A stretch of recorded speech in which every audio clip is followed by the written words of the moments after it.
It's time for Alamogordo Town News on Crazy Radio. I'm Anthony Lucero. When it comes to news on 95.1 FM, weather always comes first. A brief window of drier weather over the Mississippi Valley will be followed by the next round of showers and storms that will begin to spread into the region later today. South Florida will continue to have well above normal with near to record high temperatures. Meanwhile, warmer temperatures will spread across the western states, reaching well above normal highs across the region. Closer to home, breezy winds return today and tomorrow. That, along with a slight chance of rain over the mountains, hot and dry conditions return by the weekend. We'll have another look at the weather following this news.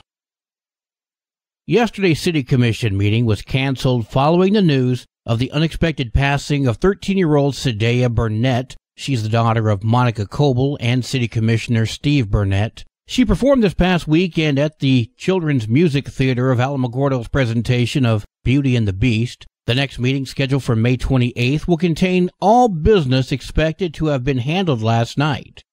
I cannot fathom the pain they are experiencing, but let it be known my heart breaks for them. The Village of Tularosa's regular meeting will take place tomorrow at 6 p.m. The meeting agenda is available by visiting villageoftularosa.com. The Alamogordo Fire Department Local Hazard Mitigation Plan meeting is tomorrow. Please register in advance for this meeting by clicking the link on the Alamogordo Fire Department Facebook page. The virtual meeting will also be held at the Sergeant Willie Estrada Memorial Civic Center. If you'd like to attend virtually at the Civic Center, please contact Amanda Renner, 575-439-4298. A group of Alamogordo students that have been positively impacted by a local teacher and FCCLA sponsor, Walter Alleluia, have created a petition to save the teacher's position to continue to teach at Alamogordo High School with the APS system. I spoke with students Ashland Cass and Sarah Bell. Since August, he had been sponsoring himself to the school board and trying to stay here another year, doing all the paperwork and everything. But they finally told him no during our state competition. And then we remember he was very emotional that night. He's like, he didn't want to leave, and they told him while we were there. We wanted to see if we can do something about it. So my mom pushed me to start a petition. To sign the petition, click on the link on alamogordotownnews.com. We did receive a statement from the Board of Education President Angela Cadwallader, which reads in part, "We, meaning Alamogordo Public Schools, must recognize that foreign teachers arrive with visa limitations imposed by their home countries that must be honored. APS has no authority to change those limitations and must comply with legal requirements under U.S. immigration law and the requirements imposed by the home country." Tularosa Public Schools announces the Summer Food Program, free summer meals for all children ages 18 and under. Those begin next Tuesday, May 28th, through August 2nd, Monday to Friday, 11 to 12:30. You can pick up those meals at the Tularosa Elementary School or Tularosa High School. Well, today is Wednesday, and that means it's time for a brand new feature here on Crazy Radio. This week at Thrive, we go now to Stephanie Hale. Hi, this is Stephanie Hale with Thrive in Southern New Mexico. And today I'd like to talk with you about our upcoming 5K Color Fest Fun Run happening Saturday, May 18th at Griggs Field on Fairgrounds Road. But first I want to tell you a little bit about what we do here at Thrive. Thrive in Southern New Mexico holds an annual campaign to raise money for our local nonprofits in both Otero and Lincoln counties. Our nonprofit partner agencies provide many services to further social causes, such as education, health, and welfare of our Southern New Mexico citizens. Thrive also hosts many different and exciting events throughout the year, including our 5K Color Fest Fun Run happening this Saturday, May 18th at Griggs Field on Fairgrounds Road. This fun event begins at 8 a.m. For kids ages 10 and under, the 1-mile Fun Run Walk will begin promptly at 8:30 a.m. with the 5K starting at 9 a.m. Be prepared to be doused in color as you go through the stations along the route. You can still register to join in on the fun at active.com. For more information on Thrive's 5K Color Fest Fun Run or Thrive in Southern New Mexico, you can reach us at 575-437-8400 at 1601 10th Street here in Alamogordo, or jump on our website, letsthrivnm.org. That's it for this week. I'm Stephanie Hale with Thrive in Southern New Mexico, and I'll be back next week and every Wednesday right here on Crazy Radio, so we can keep you informed about our activities and impacts as they pertain to the Tularosa Basin. Local celebrity bird Taco the Chicken will be out and about this Friday. I spoke with Dr. Rebecca Michael about it. We're working on the newest book called Taco Discovers Space in Alamogordo, New Mexico. Of course, he's going to the Space Museum, hence the title. We are doing this book for the children and the people of Alamogordo to assist with the DARE project. I spoke with the Alamogordo Police Department, and they informed me that their funding for the DARE program for their fifth graders is very low. They wanted to see if I would be happy enough to give all the royalties for the DARE program, and I told them, of course. So the book is important for the commerce of the town, the history of the town, and getting funding for the police DARE program. Details are available by checking out Facebook Taco Doc Becca Tularosa. That's Taco Doc Becca Tularosa. News from around the state in just a moment. This is Alamogordo Town News on Crazy Radio. I'm Anthony Lucero. Local news from local perspectives from local voices. AlamogordoTownNews.com. Local sports, local events, and local happenings, and more. Owned and operated by Second Life Media. We are Otero County. AlamogordoTownNews.com. Heard daily on Crazy KALH Radio 95.1. Directory Plus is the right size book. It's the book if you need a phone book. That's what just one person has to say about Directory Plus. With its red cover, features, colorful yellow pages, and lots more, it's no wonder people all over use Directory Plus. It has so much more information. You can cross-check phone numbers or addresses or pretty much anything. Look on the plus side, Directory Plus. I'm a big fan of Directory Plus. A pedestrian was hit by a Deming police officer in a marked unit on Monday night. Police say the male individual stepped into the road and was struck. The officer in the vehicle provided aid, and the victim was taken by ambulance to the hospital for minor injuries. He was released and has been cited by New Mexico State Police, who is the investigating agency. The state police determined that the Deming officer was not at fault. Deming police say no law enforcement action was taken against the officer.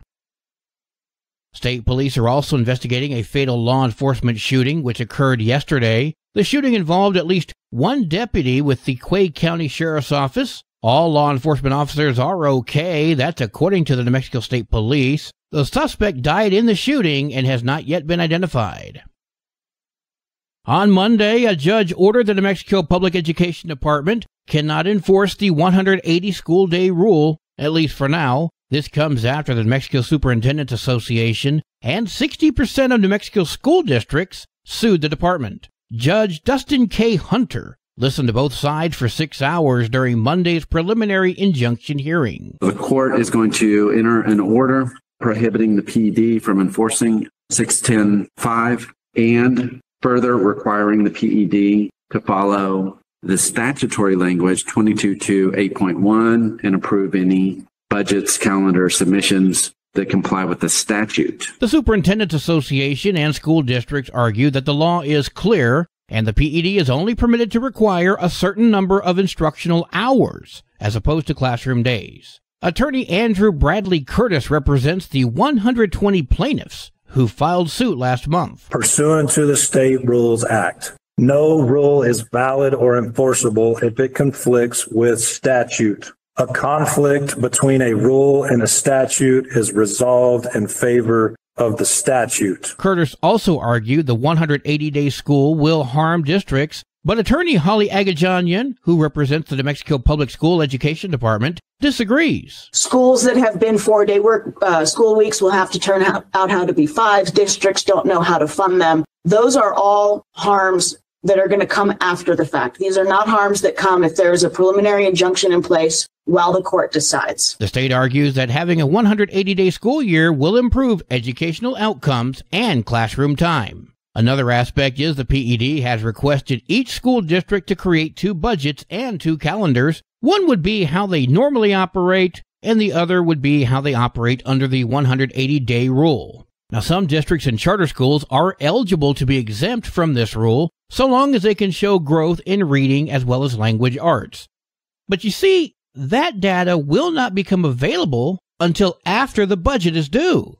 Judge Hunter pointed out this contradiction. The data or the exemption won't be available until after the budgets are due. It's kind of a catch-22, right? The PED must approve budgets by July 1st. The 180 school day rule is not completely off the table. Judge Hunter has given both sides 10 days to give him answers to his questions, which he said could change his mind. Here's a solution. Let's get the government out of the education business. They've made a train wreck out of it. The countdown is on for New Mexico's primary election, but some experts, such as Brian Sanderoff, say it's not a race between Republicans and Democrats that could hinder Governor Michelle Lujan Grisham's agenda. Sanderoff spoke with KOAT. There's less competition in the Republican primary, and Republicans tend to be more politically homogeneous. They're all pretty much conservative, and so they don't have that ideological battle. The Democratic Party is more diverse, and it has conservatives, moderates, and liberals. Since 2015, Republicans have courted a very populist agenda over conservatism, but okay. The fight between moderate and progressive Democrats could cast a shadow on Lujan Grisham's plans for the Land of Enchantment, such as access to guns. The governor would have an easier time passing some of her gun legislation if the progressives were to take office, but a tougher time on some other matters. The governor is supporting tougher pretrial detention laws and utilization of hydrogen for more energy use. Those would be an example of more moderate positions that actually the governor would have a harder time passing those things if the legislature would become more liberal or progressive. Early voting has begun, and you can head down to the county clerk's office to cast your vote or mail it in. The Donna Ana County Clerk's Office has announced the groundbreaking ceremony for a new Bureau of Elections warehouse. This is going to enhance the operations of the Donna Ana County Clerk's Office and contribute to the smooth execution of future elections in the county. The groundbreaking will take place next Thursday, May 23rd at 10 a.m. The address is 2821 Las Vegas Court in Las Cruces.